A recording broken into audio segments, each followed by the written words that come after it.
I heard they're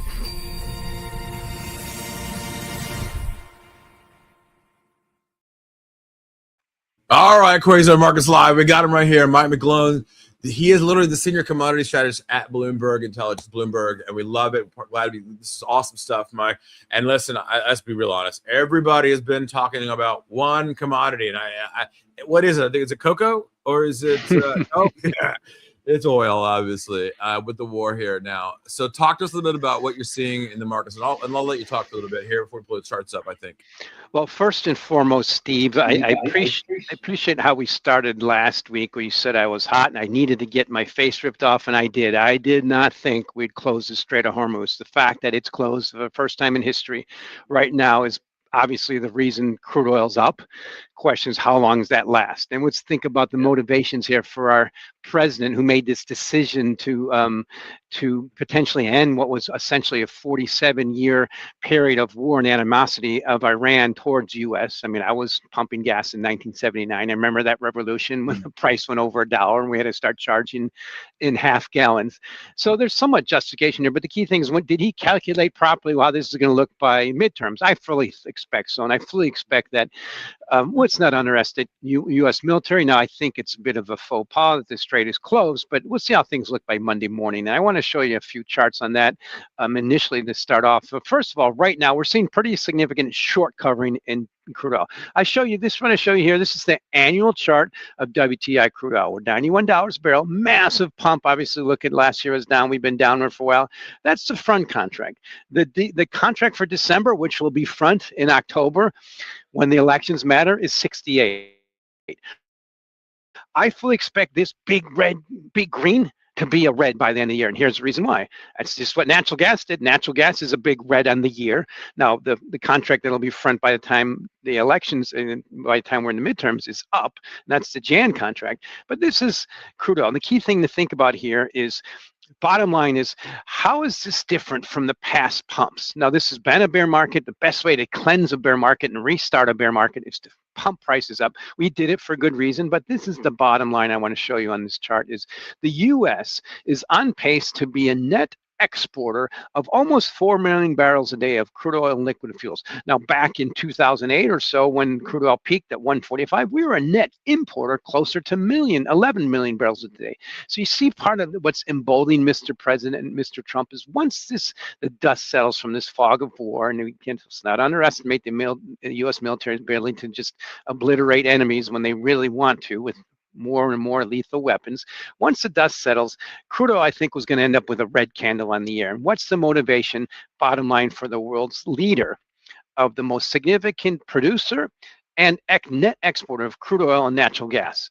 For prices to go lower. That's just a substantial statement. It's rare to say that. And I'll show you one key reason what emboldens me to say that. And just look at the facts of what's happening in crude oil. So there's been a lot of headlines how the average gasoline price has jumped above $3 a gallon in this country. Sure, it's jumped up.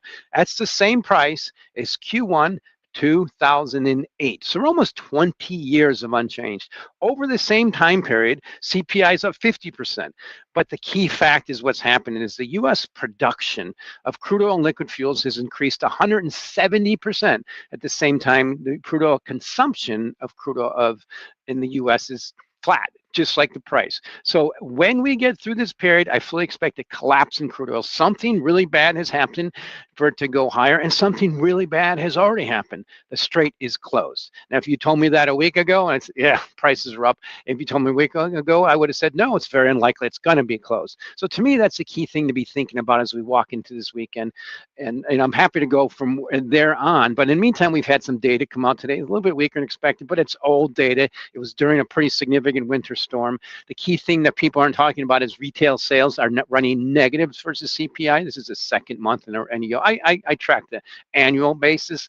CPI running negative, that's not a good sign. And it's also happening despite the greatest wealth effect in history. So I'll end with my key theme for this year is I fully expect this massive volatility we're seeing in energy, most notably precious metals, and in cryptos, collapsing cryptos, to trickle over the stock market. My key theme for this year remains the same. NASDAQ and S&P 500 volatility, 180-day volatility running near 10 years lows will go up this year, which is going to be all that matters. So right now, a key thing I'm worried about is the trickle down of this volatility to the stock market, which has not happened yet. Right now, this is a blip. Yeah, when you look at oil and gas, I mean, we're still in backwardation. We're not in contango yet. And so is this a blip? Is this a 1 month blip? What are we looking at here? I think people are starting to get nervous. And the president today said he doesn't care if prices go up. We've had several people, his friends, also say the same thing, like, hey, it's okay for a month or two for the prices to go up if we're trying to create democracy all over the world. Understandable. So to me right now, we're still in backwardation. Well, there's a key thing I really have enjoyed about this period of backwardation is people are misunderstanding. There's a concept called normal backwardation. Actually, Keynes was one of the first people who brought it out and pointed out producers oftentimes sell the backs, which we call the forward contracts, the backs, to lock in profits because it's a prudent thing to do when you're a producer. And it's much better when they're contained. You can sell at higher prices. But I just pulled up the strip of crude oil futures. They're trading right now. This is April. The major one is December. It usually has pretty high open interest. It's among the highest. It's trading 68. That's the one I expect to be below 50 by the end of the year. You look at April 27 next year, it's at 66. That's very, very rare. So people in the past would say backwardation is a sign of bullishness. I'm like, well, it's been in backwardation since Russia invaded Ukraine. Why? Because of that chart I showed you earlier. This is U.S. producers. That is a massive, just straight up bull market. They're bringing in more supply. And the key question we have to ask ourselves, when prices pump like this, and they can sell forward a year, $10 above their average production cost, which is $55 a barrel in this country. You as a producer, what are you going to do? You as a banker or as one who's actually providing credits for the producers, what are you going to ask your producers to do? Well, it's prudent to sell forward at least some of that. To me, that's what's happening, and bring on this supply. And this is what I think Mr. Trump gets, is we have a major glut of energy, not just energy, grains, corn, soybeans, and wheat. We have to export these things. And if we don't, as I point out here, this is our exports. We have to export 4 million barrels a day. Oh, we got a problem. Prices will go down. So that to me is what the game plan is here. And the bottom line is, by the time we get to Monday, we'll see how things are going. I mean, it's just, the fog of war. I'm not a strategist in terms of war, but I just don't underestimate the U.S. military. One thing, there's so many things going on there we won't know about until later. And the key thing I'm also hearing about, a lot of drones are being taken out by lasers now. Okay, I like that. And full disclosure, I'm also short oil here, and I'm going to hold my short over the weekend. I'm not too scared. But when I look at this, when I look at the forward price curve of oil and gas, and I also have to look at heating oil, right? You got to look at nat gas and all the other pieces of the oil, because a barrel, and to me, it's all about the crack spread and what they get out of it. But I am concerned, Mike, about as Iran and the Iranian drones are now hitting refineries, and not just in our, their nearby neighbors, but they're also looking at UAE and Abu Dhabi and the refineries in Saudi Arabia. I am concerned that this glut of oil might get held up, and it might hurt gasoline prices even worse than actual oil prices. Yeah, that's a little, to me, it's more the macro. I agree with you. But the key thing to think about here is some of these, what's the propensity for a typical Iranian drone to hit an enemy target next week? Now, they've reached out and understand they've attacked 12 nations. What a good way to get people pissed off. I hear Iran and China, Russia and China are still, somewhat allies. But just to look at the historical context of what's happened here. This is so significant. What this whole period of the bear market for crude oil, which I point out, this peak came at 1:30 when Russia invaded Ukraine. On the back of the unlimited friendship for President Xi and President Putin. So how is that working out for you? First of all, they lost allies in Syria. Venezuela just lost Iran. Mr. Trump and Mr. Rubio has pointed out Cuba is next. The average bond yield in China has dropped to 1.8% from 3%. That's pretty severe deflation. And they've had to pick up their fiscal and monetary stimulus to levels that are many times that you see in the rest of the world in the U.S. So that's a declining economy and a normal reversion for expanding too fast. And they made the big mistake of cozying up to the wrong country. The key question is, when you can take out leaders like President Trump has done, like this instantly and made Mr. Putin kind of look like an idiot for being in a 4-year war for Mr. Trump did in Venezuela and took out the leadership in a couple days.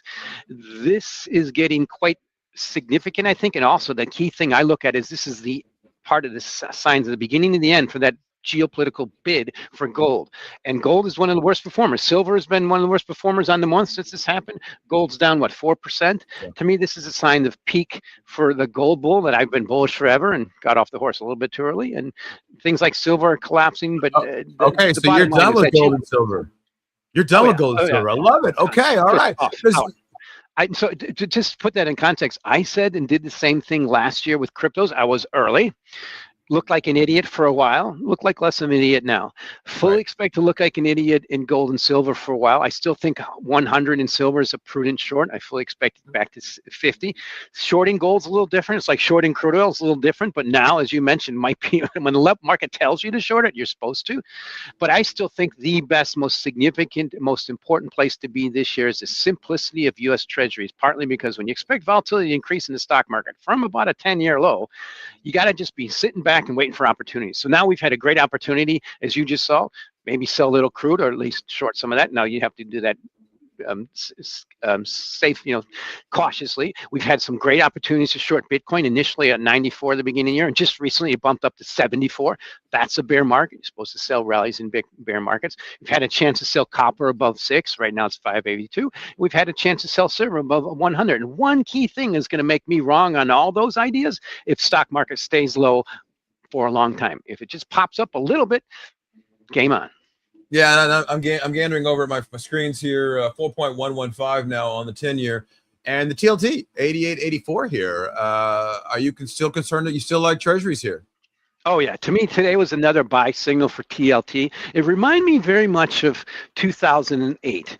I remember in 2008, I was bearish everything and long gold and bonds and short stocks via puts. But to me, the signal was in 2008, the first time the price of the average gasoline, I think I showed you, Gavin price of gasoline here. It popped right here. This was $4 a gallon. Now I'm just showing the rate of change. When it went to $4 a gallon, that was your signal. That was in July. That was your signal. Oh, this is going to crush the economy. Now it's different now, but here we are down at 3, and people are worried about. And I show this is just the change from there. But that was a signal that things are going to get bad. Same things happened again. Didn't have a war then, but we have a pretty significant war going on in the Middle East. Have this pump in energy prices, which I think will be very short term. And we have the number one thing that caused a recession in this country, and that's volatility. The standard, I can just pull that up, and here's TLT, but I'll just pull that up in a second. NASDAQ volatility, GP, 180-day volatility is running the lowest, and let's just probably show that. It's running the lowest in about almost a decade. So to me, this is just one of those things. Stick with the discipline of the trade. The cryptos are a bear market, so there's how low it is. Let's just go back to 2018, 15%. Question I want to ask you is, do you want to be short the market here? No. I mean volatility. No. Yeah. I mean, I think that VIX is. Looks like I lost you, Stephen. Hope you can come back. Did you lose me? Are you there, Mike? Are you here? I can hear you clearly. I think I lost you for a second. I can hear you. Yeah. So the key thing is, this is just a chart of 180-day volatility on the NASDAQ. It's at 15%. That's the lowest since 2018. The key question I ask you as a trader, do you want to be short any market here or any volatility here? And that's the bottom line I say is, wait for that to revert. I don't know where it's going to happen. And then look to buy risk assets. The key thing is cryptos that are riskiest, and they've already rolled over. Yeah. And, when I look at this market here, I mean, the FDX is getting smashed right here in the markets, 354.84. So I totally understand. But people don't. I guess we can ask our friend Nathan Dean about politics coming come November.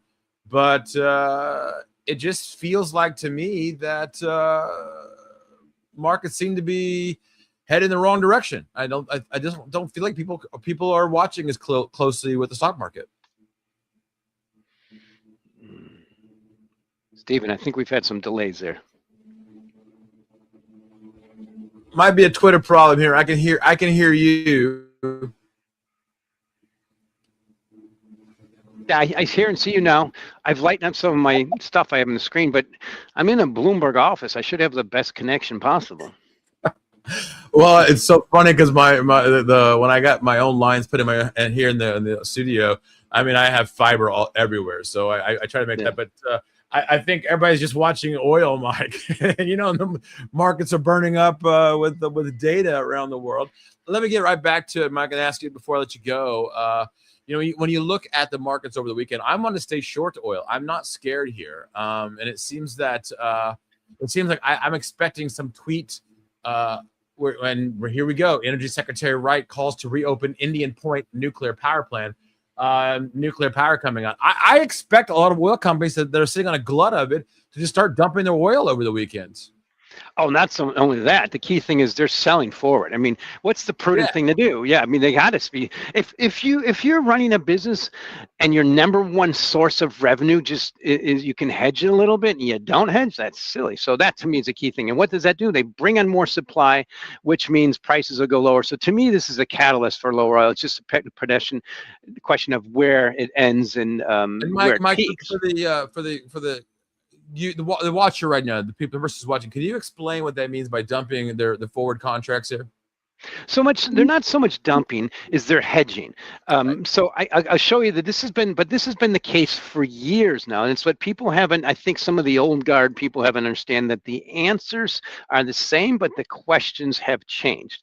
And that's where I want to show you is that front contract, April 26 is 90. On a normal situation, you go out a year to April 27, it should be about 8% higher. Now, first of all, the cost of carry is interest rates, 3 to 5%. And then there's cost of holding oil. So it's typically between 8 and 10%. This contract should be 8 to 10% higher. And the main reason it's not is because those producers in the U.S. who are massive net exporters now, not just the U.S., around the world, take this chance, sell forward, and that enhances and it helps manage their business. So that's part of the reason they're lower. It's called normal backwardation. And it's part of the reason also when it's good, I think, to be short. And then you can ride down the curve as we go every time. So when April expires, we're going to go down to May, which is 87. Then June is 81. You see what the problem is? That number is going to tick down, particularly when things get resolved in the Middle East.